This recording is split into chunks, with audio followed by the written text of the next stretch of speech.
Good morning, students. Today we are going to discuss one of the most important topic of class 10, that is probability. Half line definition है probability की। बिल्कुल, क्या definition है, क्या है probability? Probability mathematical measurement of uncertainty है। What is probability? क्या है probability? Mathematical measurement of uncertainty. एक वर्ड यूज किया यहां पर, अनसर्टेनिटी। अनसर्टेनिटी का मीनिंग होता है नॉट श्योर, यानी ऐसी थिंग्स जिनके बारे में आप श्योर नहीं हैं। जैसे मैं कहूं आपको एक कि it may be rain today, तो अब वो रेन हो भी सकती है, नहीं भी हो सकती, कितने परसेंट हो सकती है, इसका आपके पास कोई आइडिया नहीं है, यानी वो अनसर्टेनिटी है। क्लियर? प्रोबेबिलिटी थ्योरी क्या कहती है, क्योंकि हम तो प्रोबेबिलिटी थ्योरी पढ़ेंगे। प्रोबेबिलिटी थ्योरी क्या कहती है? It is the branch of mathematics. ये क्या है? ब्रांच है मैथमेटिक्स की, in which the degree of uncertainty is measured numerically.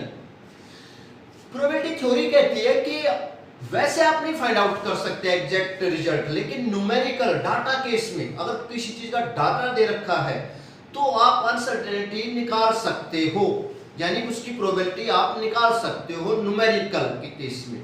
ठीक है, तो हम 10th क्लास में यही पढ़ेंगे कि न्यूमेरिकल जो भी होंगे हमारे, उनमें हम कैसे अनसर्टेनिटी की जो प्रोबेबिलिटी है वो कैसे फाइंड आउट करेंगे, ये हम बताएंगे। उसको बताने से पहले हमारा एक है डिटरमिनिस्टिक एक्सपेरिमेंट। दो टाइप के एक्सपेरिमेंट हम पढ़ते हैं, एक होता है डिटरमिनिस्टिक एक्सपेरिमेंट और दूसरा होता है हमारा रैंडम एक्सपेरिमेंट। तो डिटरमिनिस्टिक एक्सपेरिमेंट क्या होता है? एक ऐसा एक्सपेरिमेंट जिसकी आउटकम्स का आपको एग्जैक्ट आइडिया होता है। क्यों? क्योंकि कोई भी एक्सपेरिमेंट अगर आप करोगे तो आपको मालूम है उसकी कुछ ना कुछ रिजल्ट आएगा, और रिजल्ट आपको पहले ही पता है कि हाँ ये एग्जैक्टली ये रिजल्ट आना है। तो ऐसे एक्सपेरिमेंट को हम कहते हैं डिटरमिनिस्टिक एक्सपेरिमेंट। जैसे मैं बात करूं, साइंस में ही बात कर लेता हूं कि अगर मैं 2 hydrogen molecule, diatomic hydrogen 2 molecule हो गए, और 1 डायटोमिक ऑक्सीजन मॉलिक्यूल को कंबाइन करता हूं तो मेरे पास 2 मॉलिक्यूल्स ऑफ वाटर फॉर्म होता है, प्लस एनर्जी रिलीज होती है। पता है मुझे, यानी अगर मैं सिंपली बात करूं, सिंपली मींस अगर हाइड्रोजन और ऑक्सीजन को एक रेशियो में आप लोग क्या करें, मिक्स करें, तो आपके पास क्या फॉर्म होता है? वाटर फॉर्म होता है। पता है आपको कि हम अगर इस रेशियो में काम करेंगे तो हमारे पास क्या आएगा? वाटर मिलेगा हमें। तो वो ऐसे एक्सपेरिमेंट होते हैं डिटरमिनिस्टिक एक्सपेरिमेंट। फिर बात है रैंडम एक्सपेरिमेंट की। रैंडम एक्सपेरिमेंट कौन से एक्सपेरिमेंट है? ऐसे एक्सपेरिमेंट जिनकी आउटकम्स का आपको एग्जैक्टली कोई आइडिया नहीं होता। आप सेम कंडीशन पर उस एक्सपेरिमेंट को रिपीट करते हैं तो आपको उसकी आउटकम्स का एग्जैक्ट आइडिया नहीं होता। तो वही कहा, those experiment which when repeated under identical condition not produce same results या same outcomes। जैसे एक डाई को थ्रो किया आपने, जब आपने डाई को थ्रो किया तो क्या पता 1 आ जाए, ठीक है। नेक्स्ट टाइम थ्रो किया, जरूरी नहीं 1 ना के 2 आ जाए। नेक्स्ट टाइम आपने थ्रो किया, जरूरी नहीं 1 2 के अलावा 3 आ जाए, एंड 6 तक, यानी कोई भी पॉसिबिलिटी हो सकती है। यानी उसके रिजल्ट का, उसकी आउटकम्स का आपको एग्जैक्टली कोई भी आइडिया नहीं है। और ऐसे जो एक्सपेरिमेंट होते हैं, these experiment is known as your random experiment. जैसे कॉइन को टॉस किया तो क्या क्या आप ये कह दो हेड आएगा, नहीं भाई, जरूरी थोड़ी हेड आएगा, टेल भी तो पॉसिबल हो सकता है। तो ये भी क्या है, एक कॉइन को आपने टॉस किया है तो वो भी एक रैंडम एक्सपेरिमेंट है, क्योंकि उसमें क्या पॉसिबिलिटी है? हेड भी आ सकता है, टेल भी आ सकता है। फिर बात आती है सैंपल स्पेस की। सैंपल स्पेस क्या होता है? हमने कहा हमने एक्सपेरिमेंट कर लिया, एक रैंडम एक्सपेरिमेंट के अंदर जो पॉसिबल आउटकम्स होती हैं उनकी कलेक्शन को ही हम सैंपल स्पेस कहते हैं। जैसे आपने एक डाई को थ्रो किया, डाई को थ्रो किया तो क्या क्या पॉसिबल आउटकम्स आएंगी? 1 2 3 4 5 6, उनकी कलेक्शन ही क्या है? सैंपल स्पेस है। और सैंपल स्पेस को हम कैपिटल एस से क्या करते हैं? डिनोट करते हैं। जैसे एक सिंपल एग्जांपल हम दे रहे हैं, आपने कॉइन को टॉस किया। एक कॉइन को जब हम टॉस करते हैं तो 2 पॉसिबल पॉसिबल आउटकम्स आती हैं आपके पास से, या तो हेड या टेल, उन पॉसिबल आउटकम्स की कलेक्शन ही सैंपल स्पेस होता है। यानी ये सैंपल स्पेस है, ये इसके लिए डाइस के लिए सैंपल स्पेस है। सैंपल स्पेस के बाद नेक्स्ट टर्म है event. What is an event? Event क्या होता है? इवेंट पार्ट है। अगर मैं सिंपली बात करूं ना, what is event? Event is the part of sample space. यानी ये सैंपल, इसके पार्ट का मीनिंग ना हेड आए ना टेल आए, या हेड आ सकता है या टेल आ सकते हैं, या दोनों भी आ सकते हैं। जैसे मैंने कह दिया हेड ऑन कॉइन, तो ये है इवेंट, हेड आया, ओनली हेड। फिर मैंने कह दिया even number on the die, ये इवेंट क्या है? Even number on the die. Even number में क्या क्या है? 2 4 6, तो ये एक इवेंट है। इवेंट का मीनिंग सैंपल स्पेस का एक पार्ट है। तो बिल्कुल हाफ लाइन डेफिनेशन इवेंट की भी, क्या? Part of sample space is known as event. क्यों इवेंट क्यों पढ़ा हमने? क्योंकि हम जो प्रोबेबिलिटी निकालेंगे 10th में वो इवेंट की ही फाइंड आउट करेंगे। उसके बाद बात आती है एलिमेंट्री इवेंट और सिंपल इवेंट की। व्हाट इज एन एलिमेंट्री और सिंपल इवेंट, क्या होते हैं? बिल्कुल सिंपल डेफिनेशन है। An outcomes of an trial. भाई कोई भी एक्सपेरिमेंट आप परफॉर्म कर रहे हो, तो जो आप ट्रायल ले रहे हो, आपने एक्सपेरिमेंट फर्स्ट टाइम किया, एक ट्रायल है, उस ट्रायल में सिर्फ ओनली वन आउटकम्स अगर आती है तो वो होते हैं आपके सिंपल इवेंट या elementary event. An outcomes of a trial is called an elementary event. Elementary event has only one outcomes. Elementary event में हमेशा क्या होती है? वन आउटकम्स होती है। जैसे एक डाई को फेंक रहे हैं, डाई को आपने फेंका तो ए मान लो 1 आ गया, एलिमेंट्री इवेंट है। बी मान लो 2 आ गया, एक एलिमेंट्री इवेंट है। या सी एलिमेंट्री इवेंट 3 आ गया मान लिया। डी एलिमेंट्री इवेंट 4 आ गया।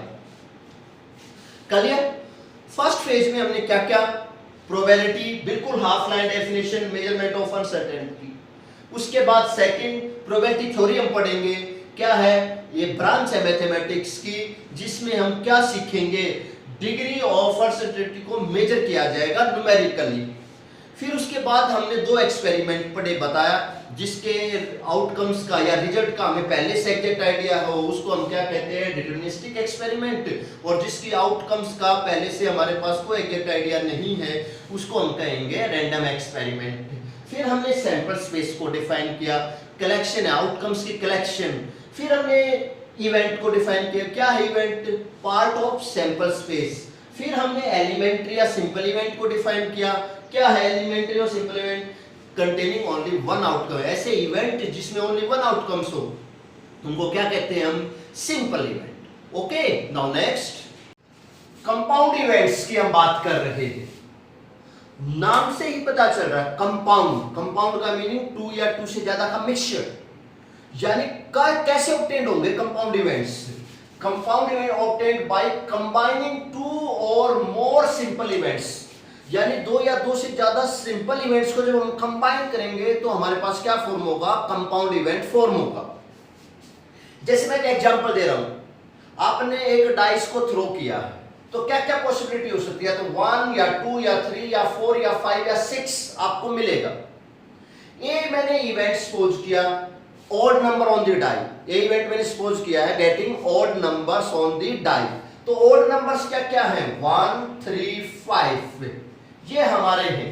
यानी जो आपके पास आउटकम्स आ सकती है उनकी क्या है? 2 या 2 से ज्यादा पॉसिबिलिटी है। और 2 या 2 से ज्यादा अगर आपकी आउटकम्स आती है इवेंट्स में तो वो इवेंट्स आपके क्या होंगे? Compound events. That is this a event is known as your compound events. Equally likely events की बात कर रहे हैं, नाम से ही पता चल रहा है इक्वली लाइकली। यानी ना तो हम एक को ज्यादा प्रीफरेंस दे सकते ना एक को कम प्रीफरेंस दे सकते। यानी हम पार्शियलिटी नहीं करेंगे, हम फेयर वर्क करेंगे। फेयर वर्क का मीनिंग किसी को ज्यादा हम वो नहीं करेंगे, वेटेज देंगे या किसी को कम वेटेज देंगे, ऐसा नहीं होता है। तो क्या कहा? The outcomes of an experiment are said to be equally likely. कब कहेंगे equally likely? if the chance of their happening are neither less nor greater than other। यानी उनके हैपनिंग का चांस ना तो किसी का कम होना चाहिए ना ज्यादा होना चाहिए, बराबर होना चाहिए सभी का। तो ऐसे जो आपके इवेंट्स हैं उनको हम कहेंगे इक्वली लाइकली इवेंट्स। ठीक है, जिनके हैपनिंग की प्रोबेबिलिटी में चेंज ना आए, सेम रहे। जैसे इक्वल चांस है, कॉइन को टॉस करो, हेड आने और टेल आने का इक्वल चांस है, हेड भी आ सकता है टेल भी आ सकता है। एक डाइस को आपने थ्रो किया है, इक्वल चांसेस हैं 1 आने के, 2 आने के, 3 आने के, 4 आने के, 5 आने के, 6 आने के, यानी जो ये 1 2 3 4 5 6 ये आउटकम्स आए हैं ना, जो ये इवेंट आए हैं, सिंपल जो इवेंट हुए हैं, ये आपके क्या है, इक्वली लाइकली इवेंट्स है, क्योंकि इनमें सेम प्रोबेबिलिटी रहेगी। मैथमेटिकल डेफिनेशन की बात कर रहे हैं हम प्रोबेबिलिटी की, कि क्या होगी प्रोबेबिलिटी किसी इवेंट ए की। ऐसे हम डिनोट करते हैं, ए कोई भी हमारा इवेंट है तो उसकी प्रोबेबिलिटी पी ए से क्या की जाएगी, डिनोट की जाएगी। प्रोबेबिलिटी होती क्या है किसी भी इवेंट की, number of favourable outcomes of that event, इस इवेंट के फेवर की जो भी आउटकम्स है वे न्यूमरेटर में, और divide by total number of outcomes वो डिनोमिनेटर में। यानी किसी इवेंट की प्रोबेबिलिटी क्या होती है, number of favourable outcomes divide by total number of outcomes. जैसे हमने कॉइन को 2 टाइम टॉस किया, 2 टाइम टॉस किया तो क्या क्या पॉसिबिलिटी हो सकती है, पहले फर्स्ट टाइम टॉस करते हैं तो हेड आएगा या टेल आएगा, सेकंड टाइम टॉस कर रहे हैं हेड के साथ हेड आ सकता है, हेड के साथ टेल, या टेल के साथ हेड, टेल के साथ टेल, यानी मेरे पास 4 पॉसिबिलिटी है जब मैं एक कॉइन को 2 टाइम टॉस करता हूं। यानी ये मेरा टोटल आउटकम्स का सेट है, उसको हम सैंपल स्पेस कहते हैं, ये सैंपल स्पेस है। ए इवेंट मैंने सपोज कर लिया कि दोनों टॉस पे मुझे हेड मिले, तो दोनों टॉसेज पे हेड आने का एक ही केस है, ये ए इवेंट हो गया। इस ए की प्रोबेबिलिटी आपने फाइंड आउट करनी है, तो प्रोबेबिलिटी तो क्या है, इस ए इवेंट के फेवर के केस, फेवर में एक ही केस है, divide by total number of outcomes 4 है, यानी इस इवेंट की जो प्रोबेबिलिटी होगी वो 1/4 होगी। कुछ की पॉइंट्स है जो आपने ध्यान रखने हैं। तो पहला की पॉइंट क्या है, प्रोबेबिलिटी की रेंज होती है, ये रेंज है, प्रोबेबिलिटी की रेंज होती है। रेंज का मीनिंग होता है उसकी मिनिमम वैल्यू और उसकी मैक्सिमम वैल्यू। प्रोबेबिलिटी की जो रेंज होती है वो 0 या 0 से ग्रेटर होती है, 1 या 1 से लेस होती है। क्यों 0 या 0 से ग्रेटर, 1 या 1 से लेस क्यों होती है, क्योंकि किसी काम के होने की संभावना या तो 0% हो सकती है या मैक्सिमम 100% हो सकती है। 0% परसेंट हटाएंगे 100 से डिवाइड, 100% परसेंट हटाएंगे 100 से डिवाइड, यानी 0 और 1 ये इसकी मिनिमम वैल्यू है, ये मैक्सिमम वैल्यू है, और मिनिमम और मैक्सिमम वैल्यू हमें पता चल गई 0 और 1 है। यानी जो प्रोबेबिलिटी होती है किसी भी इवेंट की वो 0 या 0 से ग्रेटर होती है, 1 या 1 से लेस होती है। प्रोबेबिलिटी 0 है, इसका मीनिंग वो इम्पॉसिबल इवेंट है, ऐसे इवेंट जो पॉसिबल ही नहीं है। अब मैं जैसे आपको कहूं एक गोल्ड कॉइन से भरा हुआ बैग है और कहें इसमें से सिल्वर कॉइन आप निकालो, आउटकम्स में क्या निकाल पाओगे, नो, कभी भी पॉसिबल नहीं होगा। या मैं कहूं आपके बैंक अकाउंट में 50 रुपए है और आप 50,000 निकालो, क्या वो पॉसिबल है निकालने, नहीं पॉसिबल है। ये इवेंट है इम्पॉसिबल इवेंट, और इम्पॉसिबल इवेंट की प्रोबेबिलिटी हमेशा इक्वल टू 0 होती है। सेकंड होता है श्योर इवेंट। श्योर इवेंट क्या होता है कि भाई गोल्ड कॉइन से भरा हुआ बैग है और गोल्ड कॉइन ही निकालना है आपने, तो आप कैसे भी जो सी भी आउटकम्स निकालोगे वो गोल्ड ही निकलेगी।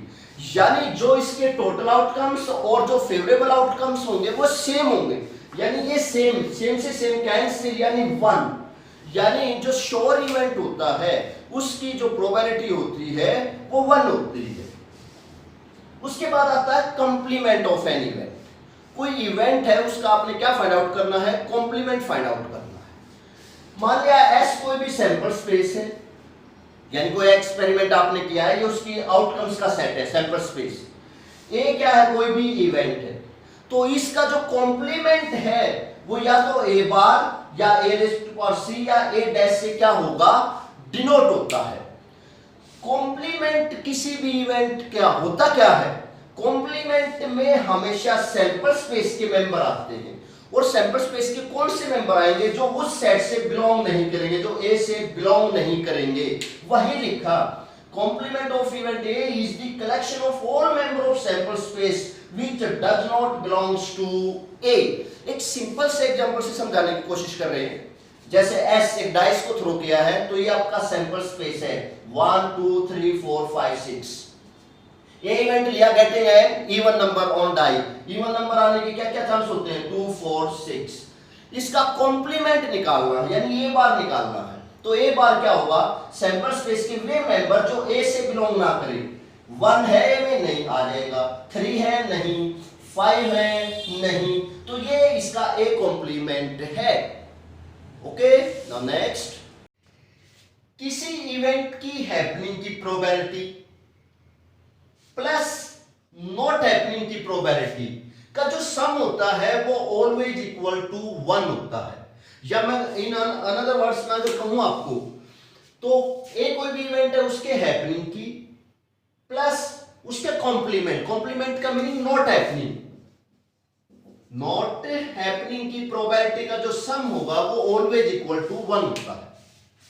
यानी मुझे अगर नॉट हैपनिंग की प्रोबेबिलिटी निकालनी है किसी भी इवेंट की तो कैसे फाइंड आउट करूंगा 1 में से उस इवेंट के हैपनिंग की प्रोबेबिलिटी क्या कर देंगे माइनस कर देंगे, नॉट हैपनिंग की प्रोबेबिलिटी निकल के आ जाएगी। जैसे मैं एक सिंपल एग्जांपल से बात कर रहा हूं, एक कॉइन को टॉस किया है, ठीक है, कॉइन को टॉस करते हैं तो या तो हेड आएगा या टेल आएगा, यानी ये सैंपल स्पेस है। ये इवेंट मैंने सपोज कर लिया head on the coin, head आने का एक ही चांस है, ये है बस, ये इवेंट ए मान लिया हमने head on the coin.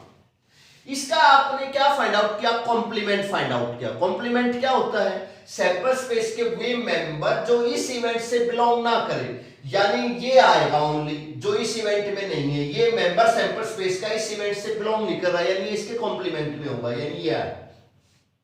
Probability निकालते हैं, ए की प्रोबेबिलिटी फेवर में 1 टोटल 2 1/2, ए नॉट की प्रोबेबिलिटी या ए कॉम्प्लीमेंट की प्रोबेबिलिटी फेवर में 1 टोटल 2 1/2, दोनों का सम किया, दोनों का सम 1/2 प्लस 1/2 क्या आया है 1 आया है। यानी किसी इवेंट की हैपनिंग और उसके नॉट हैपनिंग की प्रोबेबिलिटी का सम ऑलवेज इक्वल टू 1 होता है। दो ये सिंपल वर्ड हम यूज कर लेते हैं प्रोबेबिलिटी में, तो ये भी ध्यान रखने हैं। फर्स्ट है एटलीस्ट, एटलीस्ट का मीनिंग होता है कम से कम, इतना तो होगा, इससे ज्यादा भी हो सकता है। जैसे कहे डाई पे एटलीस्ट 3 आने की प्रोबेबिलिटी बताओ, कम से कम 3 आने की, 3 से ज्यादा भी आ सकता है, यानी 4 भी आ सकता है, 5 भी आ सकता है, 6 भी आ सकता है, यानी इनकी प्रोबेबिलिटी। या वो कहे डाई पे एट मोस्ट 3 आने की प्रोबेबिलिटी, एट मोस्ट का मीनिंग होता है ज्यादा से ज्यादा 3 आएगा, उसमें पीछे की तरफ चलेंगे 2 भी आ सकता है, 1 भी आ सकता है। जहां एटमोस्ट यूज होता है उसमें बैकफुट पे आते हैं, एटलीस्ट में क्या है आगे की तरफ बढ़ते हैं हम। एट मोस्ट 3 कहा तो 3 2 1 डाई पे, एटलीस्ट 3 कहा तो 3 4 5 6, ये केसेस हम डिस्कस करेंगे। मैं कह रहा हूं कि आपने सैंपल स्पेस फॉर्म करना है। मान लो कॉइन एक बार टॉस किया तो सैंपल स्पेस में 2 ही आउटकम्स होंगी, हेड या टेल। 2 बार टॉस किया तो इस हेड के साथ हेड भी आ सकता है, इस हेड के साथ टेल, या इस टेल के साथ हेड, या इस टेल के साथ टेल, यानी ये 4 आउटकम्स होंगी आपके पास, head head head tail tail head tail tail, ये 4 आउटकम्स होंगी। 3 बार टॉस किया, इसके साथ हेड भी आ सकता है, इसके साथ टेल, इसके साथ हेड भी टेल, इसके साथ हेड टेल, इसके साथ भी हेड टेल, यानी ये 8 आउटकम्स आएंगे जब हम कॉइन को कितने टाइम टॉस कर रहे हैं 3 टाइम्स। वैसे ही 4 टाइम टॉस करेंगे, इसके साथ हेड टेल, इसके साथ हेड टेल, फिर इसके साथ भी हेड टेल, इसके साथ भी हेड टेल, एंड सो लगाते जाएंगे। यानी आप कॉइन को कितने भी नंबर ऑफ टाइम टॉस कर लें आप टोटल आउटकम्स निकाल सकते हैं, या उसका सैंपल स्पेस आप लोग फाइंड आउट कर सकते हैं। वैसे ही एक डाई को आपने टॉस किया है, 2 टाइम टॉस किया, पहले फर्स्ट टाइम टॉस करेंगे तो क्या पॉसिबिलिटी होती है 1 2 3 4 5 6। अब सेकंड टाइम में क्या क्या होगी, सेकंड टाइम में 1 के साथ 1 भी, 2 भी, 3 भी, 4 भी, 5 भी, 6 भी आ सकता है। सिमिलरली सभी के साथ ये पॉसिबिलिटी आपकी क्या हो सकती है फॉर्म हो सकती है। ओके, तो अब नेक्स्ट लेक्चर में हम जो है वो न्यूमेरिकल बेस्ड ऑन प्रोबेबिलिटी जो है वो डिस्कस करेंगे। Thank you.